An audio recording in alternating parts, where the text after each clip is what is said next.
Toujours à propos d'argent et de pouvoir d'achat, voici une manière d'acheter un bien immobilier qui était jusqu'à très récemment très peu pratiquée. Depuis quelques années, le nombre de ventes en viager augmente très rapidement, 8000 transactions par an.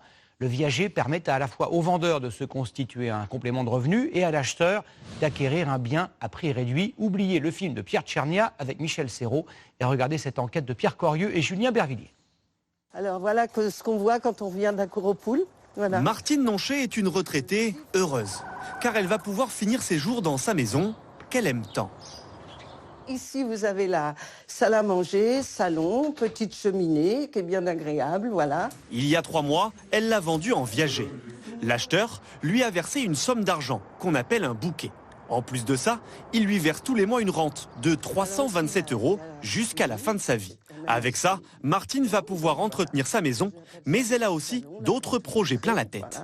Grâce au viager, je vais pouvoir changer ma voiture. Je voudrais refaire, comment dirais-je, mes dents.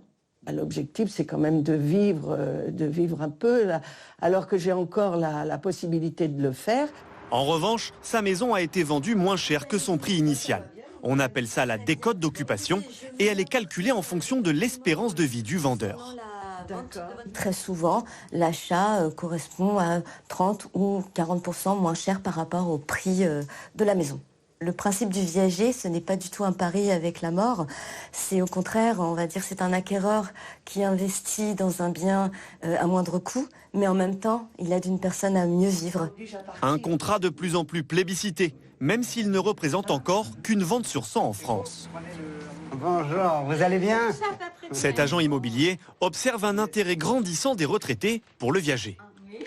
Donc ici, c'est votre cuisine. Hein? Déjà, bon, il y a eu la pandémie, mais surtout avec les retraites qui diminuent, la vie qui devient chère, tout ça fait que quand même, donc ça devient une solution très intéressante. Josette s'est décidée à vendre son appartement d'une valeur de 460 000 €. Je vous avais fait plusieurs cas de figure. Et voici son choix, 100 000 € de bouquet et une rente de 1 700 € par mois à vie. Pour elle, ce serait la fin des problèmes. S'il y a le ravalement à faire, ça sera à la charge du nouveau propriétaire. Car les gros travaux et la taxe foncière sont payés par le nouveau propriétaire. Comme tout vendeur en viager, Josette, elle, ne paiera plus que les charges courantes.